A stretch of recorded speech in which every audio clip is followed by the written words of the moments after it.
Assalamualaikum warahmatullahi wabarakatuh.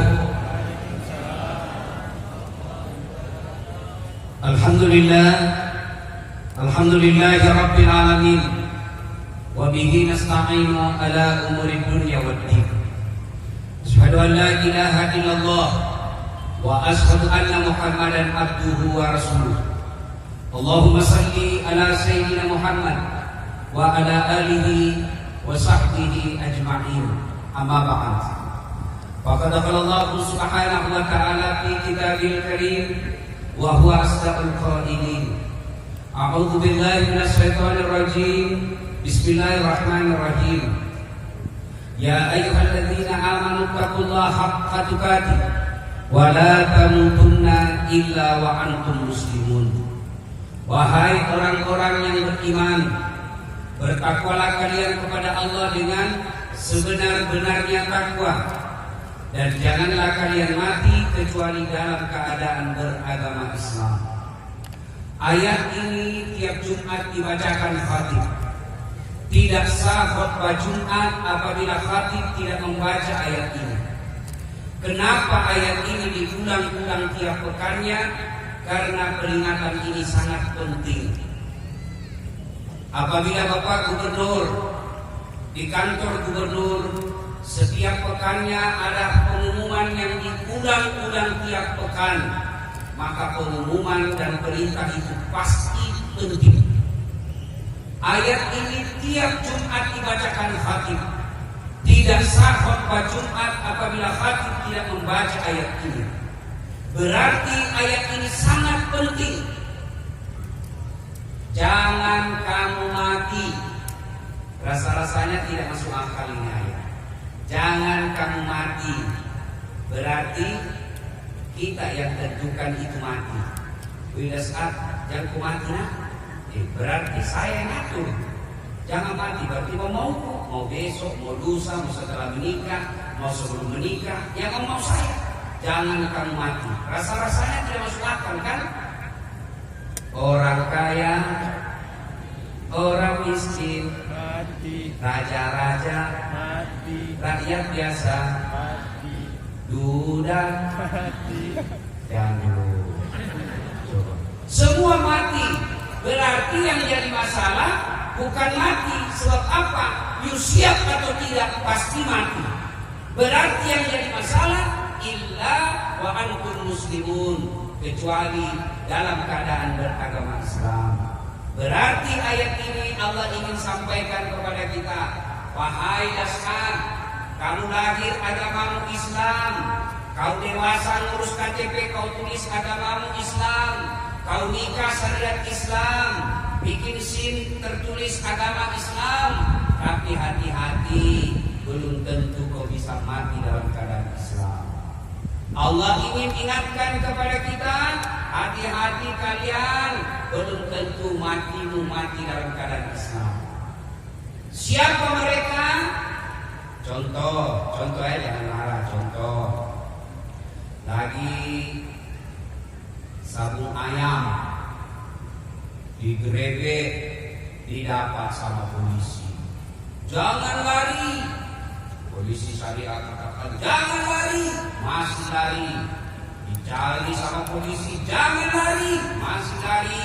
Terpaksa tembak peringatan, tembak ke langit. Tembak kedua kali, masih lari. Tembak tiga kali, masih lari. Terpaksa dilumpuhkan.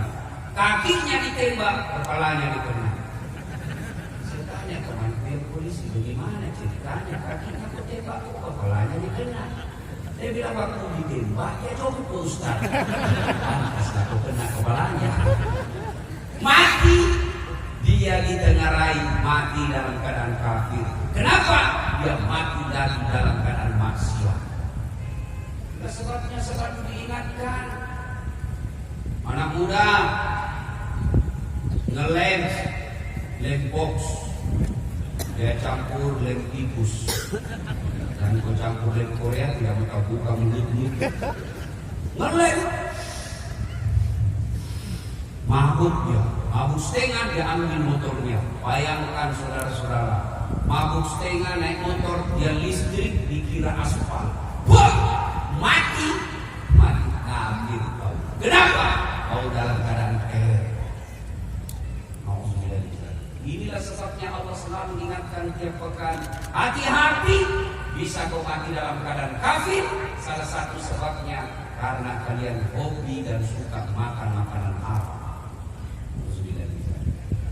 Wa qala Allah kepada berfirman, Bismillahirrahmanirrahim, Innallaha wa malaikatahu yusalluna 'alan nabi ya ayyuhalladzina amanu sallu 'alaihi wa sallimu taslima. Sesungguhnya Allah dan para malaikatnya bersalawat kepada Rasulullah Muhammad SAW. Maka wahai orang-orang yang beriman, bersalawatlah kalian kepada Rasulullah dengan sebaik-baik salawat. Suatu kali Nabi lagi duduk-duduk bersama malaikat Jibril. Tiba-tiba Nabi melihat ada malaikat 1 juta jari-jarinya. Bapak-bapak, berapa jari-jarinya? Berapa? 10. Cacat kok. Kan ada kaki 20. Ini malaikat 1 juta jari-jarinya. Nabi takjub lalu bertanya kepada Jibril, wahai Jibril, siapa itu malaikat? Banyak betul jari-jarinya. Jibril menjawab, itu malaikat yang Allah tugaskan untuk mencatat air ketika hujan. Kira-kira Satpol PP, polisi setengah, bisa kira-kira catat air ketika hujan? Ada yang bisa? Ada yang insinyur di sini hebat dalam matematika? Ada yang bisa catat air ketika hujan? Kenapa tidak bisa? Karena jumlahnya banyak betul. Malaikat ini Allah beri tugas catat air hujan. Lalu Nabi bertanya kepada malaikat ini, wahai malaikat, apa kau mampu mencatat air ketika hujan? Iya, aku catat yang jatuh di gunung, aku catat yang jatuh di daratan, aku catat semua yang jatuh di lautan. Semua aku catat, tak setetes pun yang tidak aku catat. Makanya Allah kasih saya 1 juta jari-jari. Ini saya lagi sibuk mencatat. Lalu malaikat ini berkata, wahai Muhammad, ketahuilah, ada amalan yang tidak mampu aku catat jumlah pahalanya. Kapan?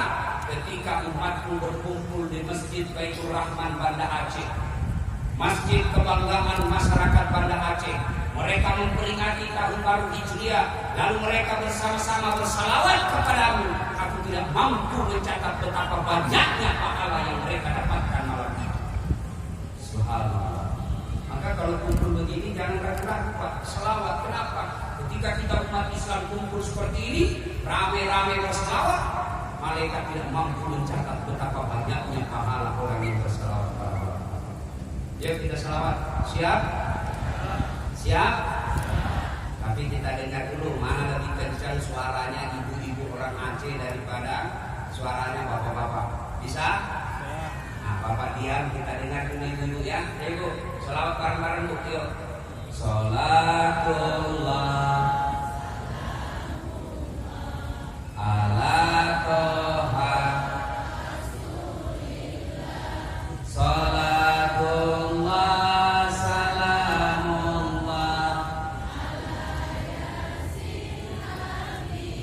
Masya Allah. Ini bukan keras Pak, ini namanya syahdu. Suara begini yang kasih nafsu laki-laki. Makanya cewek kalau kau ditelepon laki-laki jangan buat satu suaramu. Assalamualaikum, waalaikumsalam. Bagaimana cowokmu tidak nafsu? Lagi di mana deh? Di rumah aja kan. Lagi ngapain? Lari-lari. Gimana cowokmu tidak nafsu? Coba kalau ditelepon kasih tegas. Assalamualaikum, waalaikumsalam. Lagi ngapain? Baring-baring. Apa nih? Nah, tanya-tanya. 2 hari gak diteleponnya kau.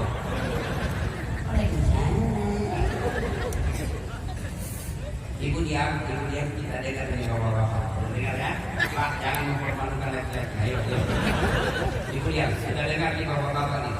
Salatullah salamullah ala toha rasulillah. Salatullah salamullah ala yasin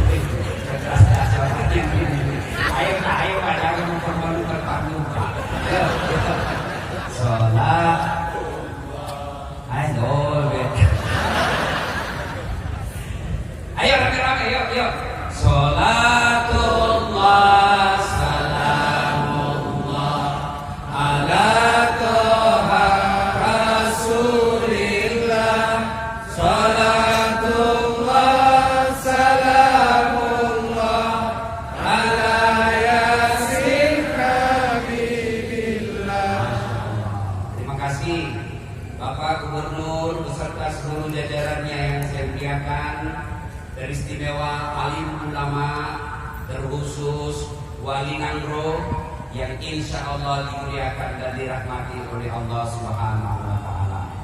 Mohon maaf, beribu ampun, saya tidak bisa menyebut nama Bapak satu demi satu, di samping karena saya takut salah menyebutnya, juga karena keterbatasan waktu yang kita miliki.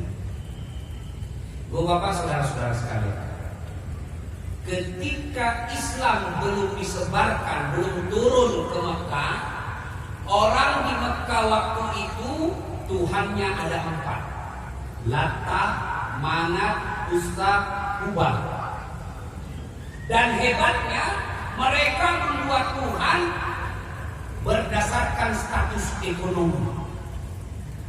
Mereka yang sangat kaya, Tuhannya dia bentuk seperti manusia, ada kepalanya, ada tangannya, ada badannya, ada kakinya.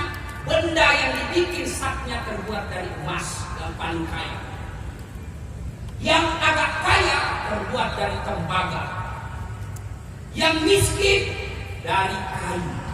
Yang paling miskin tepung terigu. Dia bikin kepalanya, dia bikin kakinya, dia bikin badannya, dia bikin kakinya. Dia orang miskin. Selesai dia sembah, lapar dia punya. Dia lihat Tuhannya. Lalu dia bilang, Tuhan, maafkan saya. Saya sudah sembah kau. Sekarang saya lapar. Pengertian dong. Diambil tangannya Tuhannya, dia makan tangan Tuhannya. Dia makan kaki Tuhannya, dia makan badan Tuhannya. Belum juga kenyang, kepalanya pun dia makan. Sekejap-kejapnya bangsa Indonesia zaman dulu belum ada yang pernah kita dengar dia makan Tuhannya. Tapi Arab jahiliyah dulu Tuhannya dia makan. Dan zaman jahiliyah ibu-ibu, apa fungsinya wanita zaman itu? 3 saja: dapur, kasur, sumur. Sumur, dapur, kasur. Kasur, sumur, dapur. Takdirnya apa? Dilahirkan hanya untuk melahirkan. Wanita zaman itu tidak ada nilainya. Bahkan wanita zaman itu boleh dipertukar-belikan. Bahkan bisa menjadi barang judian. Contoh, judi suaminya. Nah, kalau kau kalah saya pakai 1.000 hari. Tuh perempuan zaman dulu sebelum turunnya Islam. Bersyukur Islam hadir, maka sekarang perempuan ada yang menjadi anggota DPR, ada yang menjadi gubernur, ada yang menjadi wali kota. Itu karena jasanya umat Islam mengangkat derajatnya perempuan. Cuma sekarang banyak juga perempuan yang melecehkan dirinya sendiri dengan ikut apa itu saya lihat di televisi, apa yang ikut berkelahi. Apa itu yang ada saya lihat di televisi, ditinju. Saya bisa bayangkan bagaimana nasibnya suaminya ini. Kalau disuruh masak nggak mau, begitu suaminya. Turun Islam, akhirnya ketika usia Rasulullah 40 tahun, turun Al-Quran. Rasulullah gelisah melihat masyarakat Makkah waktu itu. Kenapa ini sekampungku? Kenapa ini saudara-saudaraku? Kenapa ini orang-orang Makkah menyembah selain Allah? Akhirnya beliau melakukan perenungan di 2 khilaf. Lalu pada saat itu 17 Ramadan yang kita kenal dengan peringatan nuzulul Quran, turun Jibril. Dia peluk Nabi, Iqra, baca. Saya tidak tahu baca. Iqra, baca. Saya tidak tahu membaca. Dipeluk lagi sampai Nabi sesak nafas. Akhirnya Nabi mengikuti Iqra, bismi rabbikal ladzi khalaq. Turun. Nabi setelah melakukan perenungan di Gua Hira, turun ke rumah beliau, menggigil, dia datang kepada istrinya dan berkata kepada Khadijah, wahai istriku sayang, saya ingin menggigil, tolong selimuti saya.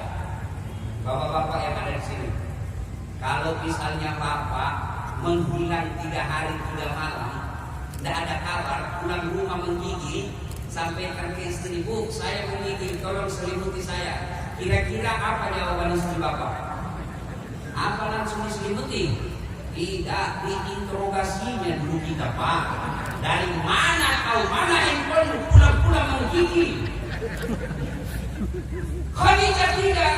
Berarti perempuan-perempuan malam ini, jika kalian mau hijrah, kalian mau memperingati tahun baru Hijriah, jadilah istri seperti istrinya Rasulullah ketika diperintah suaminya tidak banyak-banyak. Kenapa bilang wah susahnya? Di perempuan sekarang banyak yang jadikan suaminya tahanan kota. Baru 1 jam keluar, kemana kau Pak? Saya di kantor. Wow! Saya di kantor. Wow! Coba kirim fotomu. Nih. Ada bapak-bapak di sini takut sama istrinya? Ada. Berarti kau jadi laki-laki. Masa takut sama istri? Jadi Ustaz tidak takut sama istri. Ngapain semua takut sama istri? Cuma istriku lebih berani dari saya. Bu, Ibu, Bu, bulan ini jadilah istri seperti Khadijah. Apa sifatnya Khadijah? Khadijah selalu berpenampilan cantik dan menarik di depan suaminya. Besokku mulai cantik.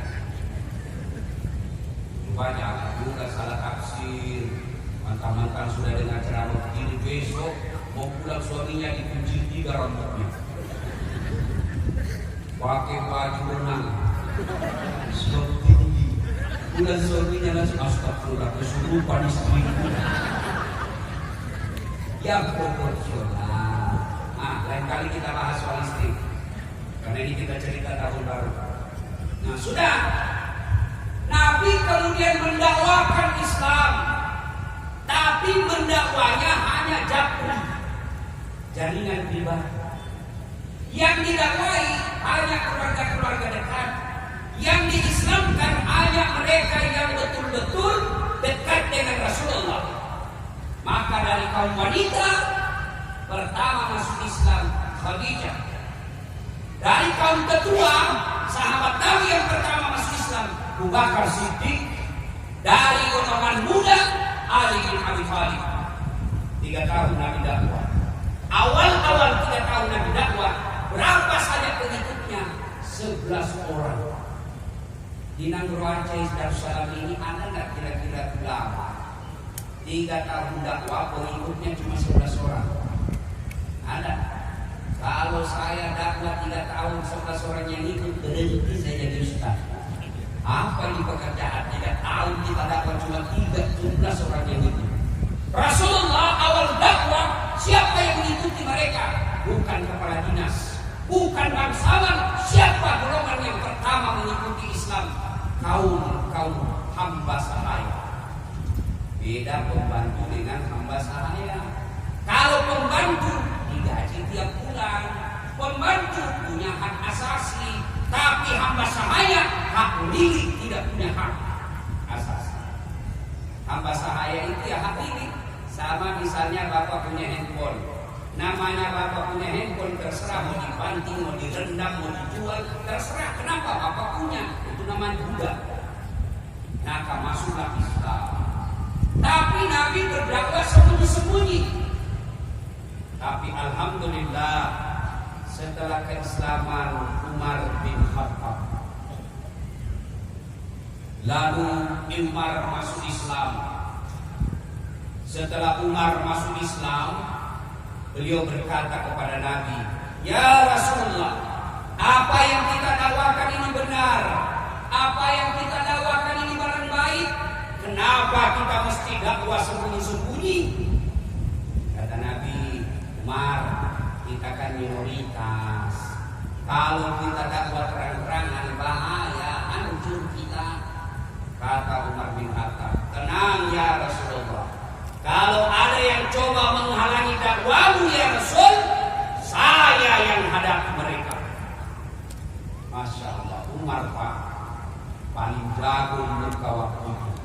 Salah satu kebiasaan bangsa Mekah waktu itu, orang-orang Arab Mekah waktu itu, ada lomba berkelahi, lomba tinju kira-kira sekarang.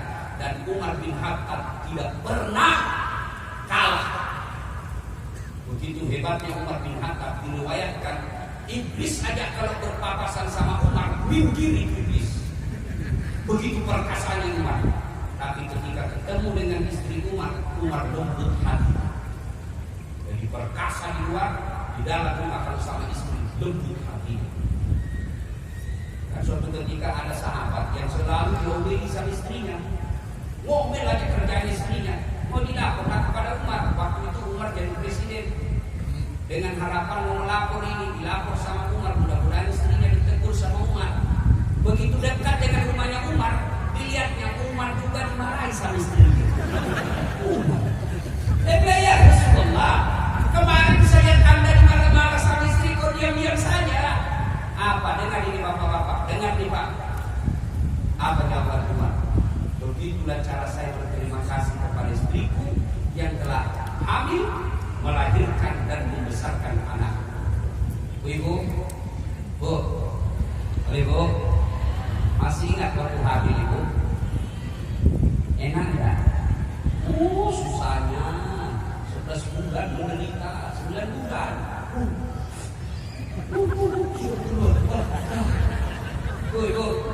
Ibu, ada enggak ibu-ibu hamil kurang?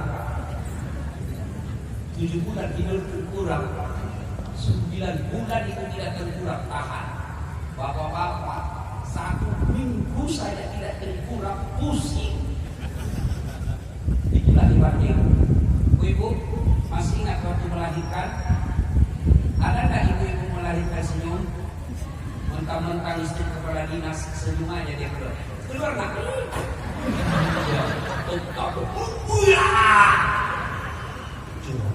Itu makanya Umar katakan, kalau istriku ngomel, kalau istriku marah-marah di rumah, saya bayangkan bagaimana susahnya melahirkan.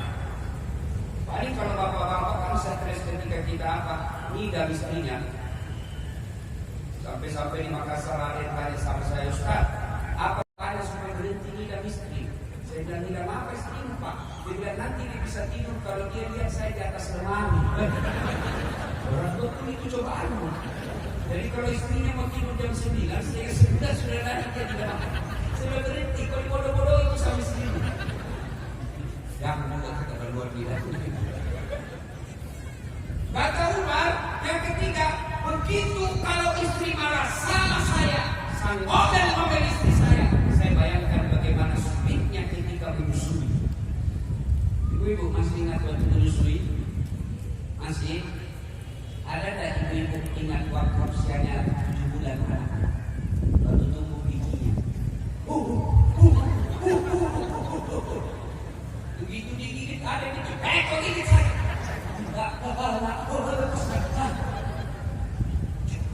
Makanya bapak-bapak tahu di dunia ini muliakan istrimu.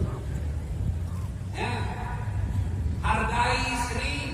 Kata Nabi, tidak ada kemuliaan bagi laki-laki yang tidak tahu menghargai istrinya. Mulai besok kalau bapak betul-betul hijrah tahun ini, muliakan istri. Istri marah, diam. Ngomel, diam. Biar kau jelaskan, dan masuk dia kami. Apalagi kalau perempuan sudah bilang pokoknya, itu diam saja. Diam. Dijelaskan 1, muncul pertanyaan 2. Dijelaskan selesai 2, muncul pertanyaan 3. Selesai semuanya, tidak mungkin lagi 3 tahun yang lalu. Ini perempuan ini. Makanya rumus diam kalau perlu, makan obat tidur. Kita juga jangan suka ngomel, tidak ada orang bisa tahan itu dulu. Apalagi kalau suamimu sudah pensiun, jaga perasaannya. Karena itu laki-laki kalau sudah pensiun, yang tadinya kepala dinas, yang tadinya kepala seksi, yang tadinya sekda, tiba-tiba pensiun, hargai perasaannya. Biasa kapan pensiun. Sampai-sampai ada yang Makassar, Ustaz, apa doanya supaya tenang perasaan setelah pensiun? Kenapa? Karena saya tanpa sekali tersiun sekarang, Ustaz. Suatu ketika saya baring-baring, setelah saya pensiun baring, saya nonton di ruang tamu, ada di situ kucingnya, cucu saya, di samping saya pagi-pagi saya baring saya itu kucing, lewat istri saya, lihat tenda itu kucing, apa ini kucing? Itu saja kerjanya. Kucing di tenda, saya tersinggung.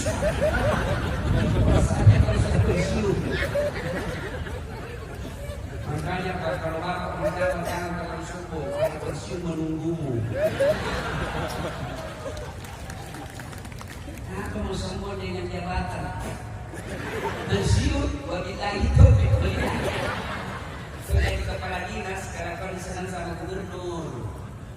Biar gubernur senang sama kamu, tapi istrinya gubernur tidak senang, keluar kau. Mau ditandatangani sekadar istrinya gubernur. Apa jangan angkat ini, cuma selingkuh. Ya, sudah. Kita lanjut kisah. Nabi lalu berkata, jangan Umar, ribut ini di Mekah kalau kita. Selamat terang-terang, tidak usah cemas ya Rasul, ada saya. Akhirnya apa? Disepakati setelah Umar masuk Islam, mereka mendakwakan Islam yang tadi Jabri, sekarang blokes secara umum. Dipimpinlah oleh Abu Bakar Siddiq, di depannya ada Hamzah, di belakangnya ada Umar bin Khattab, di tengah-tengahnya ada Bilal. Lalu Rasulullah dilindungi keliling Makkah mengucapkan la ilaha illallah, la ilaha illallah, keliling Ka'bah, la ilaha illallah, la ilaha illallah. Keluar semua bangsa-bangsa Arab, keluar terutama tokoh-tokoh Quraisy yang jengkel. Abu Jahal berkata, wah sudah kurang ajar. Abu Jahal mau keluar, kita habisi mereka. Ditahan sama Abu Jahal. Mas Bro, yang lagi cari di kitab Mas Bro, ini bahasanya ada Latin. Mas Bro, kita habisi mereka, kata Abu Jahal. Ditahan sama Abu Jahal. Sadar bos, kenapa? Itu ada Hamzah sama Umar di dalam. Kok bisa lawan itu orang dua? Makanya ulama itu penting juga cari preman, teman. Jangan memusuhi preman, kau juga preman. Lindungi itu Ustaz. Polisi lindungi itu Ustaz, jangan malah ditangkapi.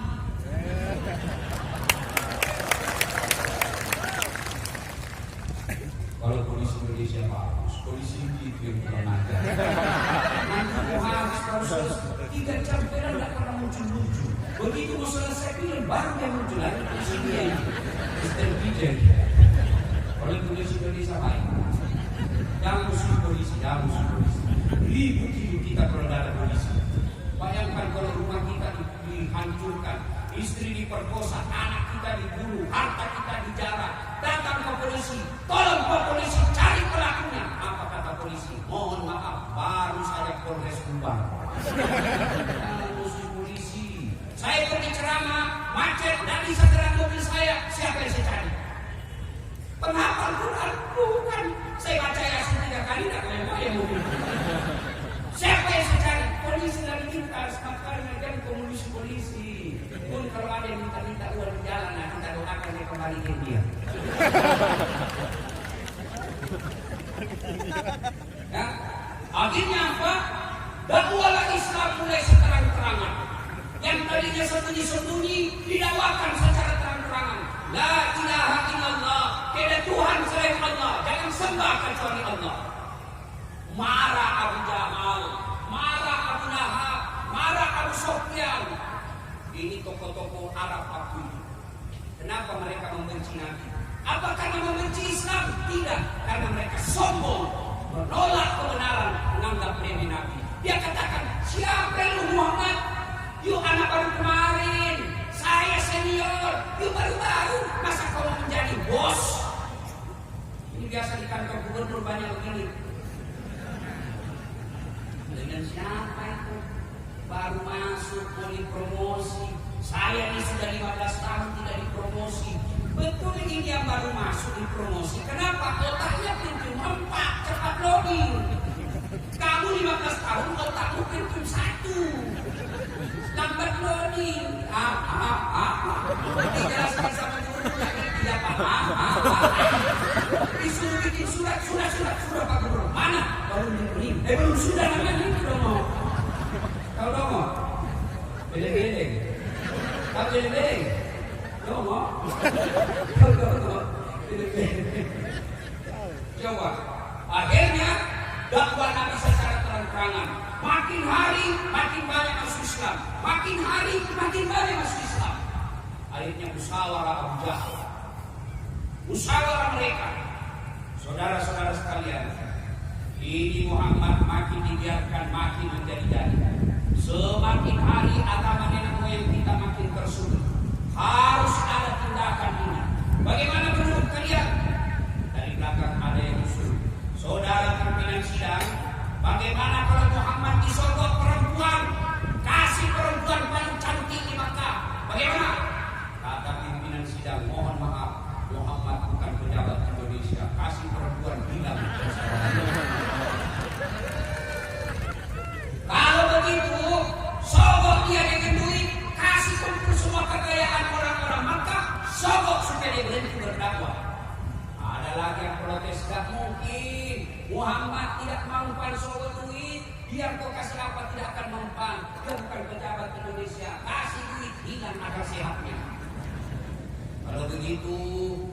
mau duit, tidak mau dia perempuan, kasih jabatan, kita berikan dia jabatan paling tinggi di Mekah.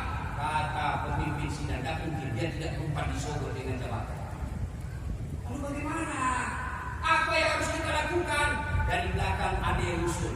Saudara ketua sidang, bagaimana kalau Muhammad kita bunuh? Wah, dia juga punya marga. Bagaimana kalau dia bunuh? Marah Bani Hashim, keturunan sukunya Bani Hashim akan keberatan. Kata yang usul ini, sudah begini caranya, diborongi. Tahu borong? Dikeroyok. Sebuah suku yang ada di Mekah bersatu hancurkan Muhammad. Dan kalau Bani Hashim marah, dia akan berhadapan dengan semua suku yang ada di Mekah. Bagaimana? Setuju? Setuju.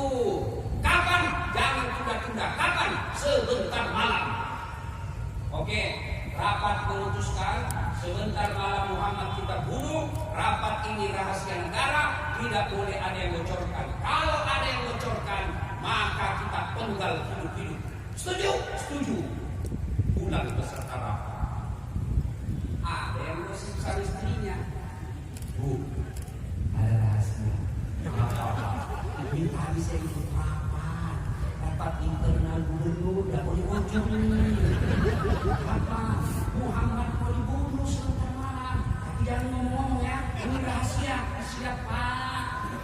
Pagi sini istri dia pergi pasar. Dia panggil teman gosip.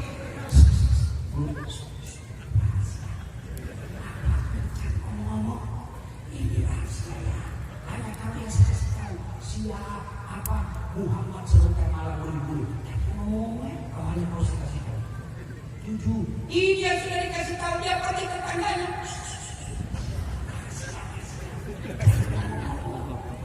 Yang sudah dikasih tahu, dia pergi lagi. Dan ternyata dari dulu perempuan tidak boleh diberitahu rahasia lagi.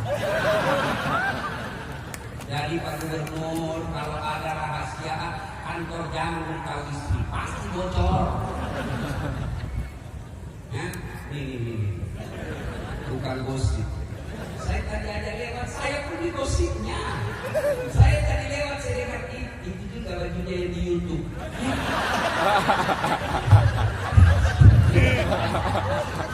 Gosip, ibu-ibu gosip di hobi-hobi. Ya, penyakitnya perempuan. Ya sudah gosip, diam-diam aja. Dia lihat mukanya orang dari pertama datang sampai duduk. Sudah gini. Apa? Kenapa? Palsu lipstick. Kenapa kau tahu? Melengket di gigi. Ada tukang gosip di sini? Ada? Tidak ada.